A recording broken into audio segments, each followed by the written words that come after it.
mesazhin në gjithë këto zhvillime globale, do më kur po vloni, jemi në prak luftës së tretë botërore, kështu po konsiderohet, prap Trumpi zgjen hapësinë për çështën e Kosovës edhe pozicionin përgjithshëm e zotit Kurti Sjella. Pikërisht, deklaratat historikisht, deklaratat e presidentëve amerikan për Kosovën gjithmonë janë festu dhe janë celebru si fitore ende pa ndodh në Kosovë prej Bushit të madh, e Bushit të ri, e Clintonit më herët, e Obamës, e Bidenit, e Trumpit. Dhe është kriju një tradit që mesazhet e presidentëve amerikanë të merren shumë seriozisht në Kosovë, gjithmonë kanë prodhu situata proaktive, gjithmonë kanë kriju konsenzus politik shoqëror për mi adresu momentumet, disa tani e kemi një përmbysje.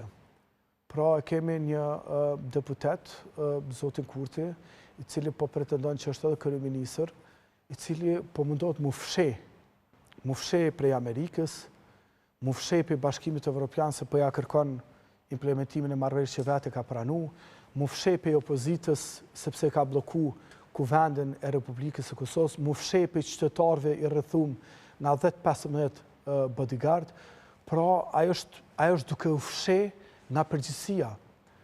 Dhe Kosova në këto rrethana dramatike në botë ka nevojë për lider të guximshëm, jo për fregacak që ikun. Kurëzimi që ja bën Shtetet e Bashkuara të Amerikës është zoni kurëzim, e jo kërkesë legjitime që në rregull, na ulim bisedojmë, po duhet mu dorëzoni kriminali i cili ka cënu sovranitetin e vendit ata. Po, veç është i njëjti njeri që ja ka hequr kurëzimet Serbisë. Është i njëjti njeri që ka thënë që nuk hyn në dialog pa kërku falje Aleksandar Vučići, hini i keshi, buzëqeshi në Bruksel. Ka thënë që pa ardhur të pagjeturit, unë nuk shkoj në dialog, edhe me tutje kem që nuk janë gjetë pagjeturit, prapë është në dialog. Ka thënë që duhet me pas kompenzim të dëmeve të luftës, asnjë kompenzim nga Serbia nuk është bë, prapë është në dialog, madje edhe tash po shkon në dialog. Pra, Serbisja ka heq kushtet, tash i vendos kë kushte Amerikës, sepse a di pse. Kë mendon që kë mundet me imponu politika Shtetit Bashkuar të Amerikës.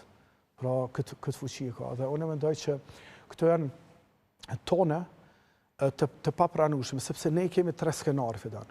Skenari i parë është skenari i marrëveshjes së Ohrit, e cila thot në nenën edhe shtatë që veriu duhet të ketë autonomi substanciale territoriale, shikoni çfarë thotë Enver Hasani, një ekspert i interpretimeve të marrëveshjeve të tilla.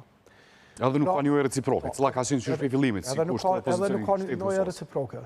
Ky pra i ka ra pishman që ka pranuar të marrëveshje. Kur i ra pishman, lyp ke garantus.